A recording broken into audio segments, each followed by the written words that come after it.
Hello, everyone. Welcome to the second lecture for week 3. Today we'll be doing a bit more of a nuts and bolts lecture, setting up the kind of historical foundations of American politics, looking at the immediate kind of historical context around the Revolutionary War, Declaration of Independence, and the writing of the Constitution. So our goal here is to describe the historical foundations of the United States, and think about the political principles that it claims authority and legitimacy on. So we're going to be talking a little bit about the intellectual and historical background, talk about the Revolutionary War and the Articles of Confederation, and finally, the process of writing and ratifying the Constitution. So self-government was not this kind of radical, completely ex nihilo idea. The ideas of democracy go back at least to, in the West, at least to ancient Greece. There's in the debates over who should be in charge of government, whether the people, a single person, or a group of elites. But the more immediate kind of intellectual origins kind of stem from various ideas that were already circulating in the kind of Anglo-American world, from the Magna Carta signed in 1215 by King John of England as a compromise with the wealthy aristocracy, that it promised certain restraint by the crown in order to stop the revolt of the nobles, and includes the language that, quote, "No freeman shall be taken, imprisoned, or in any way destroyed, except by the lawful judgment of his peers or by the law of the land." We also have the writings of John Locke in 1689, writing in the context of the English Civil Wars, in which Parliament rebelled against King James I for exceeding his royal authority, eventually executing him for treason. And in the context of the Glorious Revolution, in which James II was overthrown by Queen Mary and King William, who promised greater power to Parliament, Locke defended this idea that political authority was not naturally endowed in kings, but came from the people. And there are two key ideas here. The first is the idea of natural rights, that all people, by virtue of being human beings, have certain natural rights that come from God or nature rather than the king. And for Locke, these included life, liberty, and property, which would then become life, liberty, and the pursuit of happiness in the Declaration of Independence. And the idea of the social contract, that politics isn't a natural state, right? That there aren't natural political hierarchies, but it's something that we create in order to resolve what John Locke would call certain inconveniences of the state of nature. That we give up some of our unlimited liberty in the state of nature in order for the protection and benefit of living in a government. So together, these ideas give us the implication that if the existing government was failing to provide for the secure enjoyment of life, liberty, or property, or violated the rights of its citizens, that the citizens have a right to withdraw their consent and form a new government that is more attuned to their needs. In the English colonies in the Americas, we also have a certain amount of self-government. In 1619, the Virginia House of Burgesses was founded. So you have this kind of self-government over the colony. The Mayflower Compact, famous of the Pilgrims of Plymouth Rock. The basic idea of the social contract, in which the Pilgrims agreed to govern themselves by laws that they themselves would make. And by the 18th century, nearly every colony had some form of representative government that allowed at least land-owning men to vote and participate in. So the colonies, even before the Revolution, had a legacy of self-government. So if we're trying to provide background to the American Revolution and the more immediate cause, we have to look at certain shifts in policy after the 7 Years' War in 1763. Originally, the British government gave significant leeway to American self-government, so the colonists had fewer impositions by the crown than people who lived in the British Isles themselves. And this ended at the end of the 7 Years' War, with England gaining significantly more territory in North America. But this also led to restriction of colonial settlement in these new territories, as we talked about in the last lecture. They also had to raise a significant amount of revenue to repay the war debt, which led to things like the Stamp Act of 1765, which imposed taxes on paper that would be used for official purposes, as well as the Townshend Acts, which expanded these taxes to include household goods. And this led to a series of conflicts as boycotts of British goods were organized, and the British threatened to shut down colonial legislatures to enforce these taxes. In Boston in 1770, we have the famous Boston Massacre, in which British troops arrived, and on March 5th, a conflict between soldiers and a crowd outside of the customs house led to gunshots. The colonial press had a field day with it, including this famous etching by Paul Revere, which sensationalized the violence. A few years later, in 1773, a group of men boarded the East India Company's boats and dumped tea in the harbor to protest the trade monopoly given to the company. This led to the Coercive Acts of 1774, in which Parliament passed a series of laws that punished the Massachusetts colony in particular, that virtually abolished any form of self-government in the colony of Massachusetts. In 1774, every colony except for Georgia met in the First Continental Congress and drafted a list of grievances, but this was mostly symbolic. The Second Continental Congress began in May of 1775 after military skirmishes in Massachusetts. This Congress met in Philadelphia, and over the course of the year, they debated the question of independence and how to raise and fund an army. Eventually, on July 2nd, 1776, they voted to declare independence and ratified the Declaration of Independence on July 4th. So the Declaration of Independence, right, as you read in your reading, has the ideas of natural rights, social contract, authority comes from the consent of the governed, the right to found a new government, all over it. I'm not going to spend the time reading through that to you right now, but we'll talk about this in discussion sections this week. That Thomas Jefferson and the other authors were more or less cribbing from John Locke here.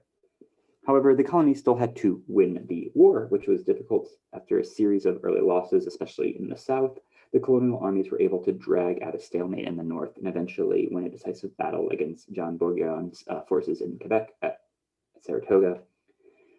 This victory gave confidence for the French to join to gain greater power over Britain and Europe. While the British focused on the South, hoping to gain supporters from British loyalists, few came, and eventually British forces under General Cornwallis were surrounded at Yorktown by American and French forces, and Cornwallis surrenders. The length and costs on the war gave the Whigs in Parliament the upper hand against the Tories to call for peace, and a peace treaty was signed in 1783. Now, in 1777, the colonies established a new form of government under the Articles of Confederation, and this document established the colonies as a confederation of sovereign states. The states each had their own constitutions and governments and were conceived of as independent nations rather than part of a larger United States nation. They sent representatives to a central government, but we can kind of think of this functioning a lot more like the EU. There was limited central power. There was no independent judiciary or executive, only a legislature. The Confederation Congress had the authority to exchange ambassadors and make treaties, declare war, coin currency, and borrow money, and settle disputes between states. 9 votes were required to pass new laws in the legislature. Each colony had 1 vote, and it required 9 of the 13 to pass any new laws. This meant that it was unable to move on only the uncontroversial measures if you had to get 9 out of 13 votes. So there were significant challenges. There were no revenue sources. They couldn't impose taxes or tariffs, so had little ability to do anything without any revenue. The paper currency it printed was basically worthless, such to the point where the pound sterling was more valuable than the American continental. And there was no federal army or navy, so there was no means of coordinating a defense across the colonies. And this became painfully evident during 1786's Shays Rebellion, which was an uprising in Western Massachusetts by former veterans of the American Revolutionary War, led by Daniel Shays, in opposition to a debt crisis among the citizenry. They eventually, in 1787, seized the Springfield Armory in an unsuccessful attempt to seize its weaponry and overthrow the government of Massachusetts. The federal government was ultimately unable to do anything about this without a federal army. A state militia and a private militia eventually were able to kind of put this down, but this in many ways became a catalyst both for the Constitutional Convention and the writing of a new governing document, and it also drew General George Washington back into public life after the Revolutionary War. So the Constitution itself, as the framers of the Constitution met in Philadelphia once again to, draft a new form of government, which in many ways was a conspiracy. They had no authority from the Confederation Congress to do so. Um, it's a function of conflict and compromise, and I want to focus on 5 key conflicts here and the compromises that they led to. The first is the conflict between how to balance authority between the federal government and the states. How much federal government authority should the federal government have?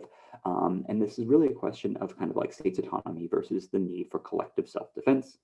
And the compromise that it comes from this is our system of federalism that we'll talk more about next week. So you have divided powers between the state and the federal governments. We have reserved powers that are left to the states versus the enumerated powers given to the Congress, but also the supremacy clause of the Constitution, which does preserve that the federal government has the ultimate form of authority.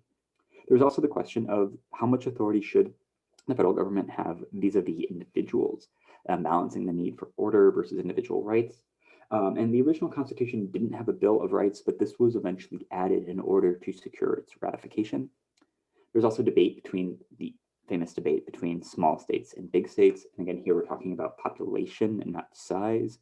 And how much representation should each state have? New Jersey supported a unicameral legislature, so one house, one chamber in the legislature, in which each state would have equal number of representatives. Virginia supported a bicameral legislature, so 2 houses in Congress, but each house would be determined by population. Eventually, we have the famous Connecticut Compromise of the bicameral legislature, in which the House is apportioned based on population and the Senate is apportioned based on the principle of equal representation for each state. One of the most vexing areas of conflict was over slavery on multiple issues between kind of gradual movements towards emancipation in some northern states driven by economic forces and industrialization, which were resisted by southern states. There was the question of the slave trade, as many European nations were beginning to outlaw the slave trade. And also the question of representation. Do slaves count towards the representation in the House of Representatives? How should the population of people held enslaved be counted for representation? And so we have a series of compromises here, including the infamous 3/5 compromise, in which, for the purposes of representation, any slave was held as 3/5 of a person for the purposes of representation. Article 1 of the Constitution explicitly protects the slave trade until 1808. And there was no regulations in the Constitution of trading of slaves between states. So it essentially had official sanction. Finally, there was a question of the executive branch. Should there be a monarchy? How many people should the executive branch be? There's the kind of model of the Roman consuls versus the British monarch. Alexander Hamilton famously argued during the Constitutional Convention for a monarch, that he wanted a stronger executive branch. And ultimately, we get a compromise with a unitary executive, but one who is elected via the Electoral College. So they don't have the kind of unchecked power of a king, and there's no kind of line of succession, and that there are checks and balances with the other branches of government, which we'll also talk about next week. So we'll talk in more detail about the different articles of the Constitution next week, but just a quick overview. The first article focuses on the legislature, establishes a bicameral legislature, and lists the enumerated powers of the Congress. Article 2 discusses the president, the Electoral College, and the powers of the president as the commander-in-chief and head of state. Article 3 discusses the judicial system, including both the Supreme Court and all other courts that are established by Congress. Article 4 includes the full faith and credit clause and requires that states give full faith and credit to laws passed by other states, and calls for the guarantee of Republican government in the states. Article 5 includes provisions for amending the Constitution. Article 6 insists that the laws of the federal government and the Constitution have the supreme authority in the United States. And Article 7 details how the Constitution will be ratified. So if we're trying to explain how the Constitution got the form that it did, there's lots of different explanations offered.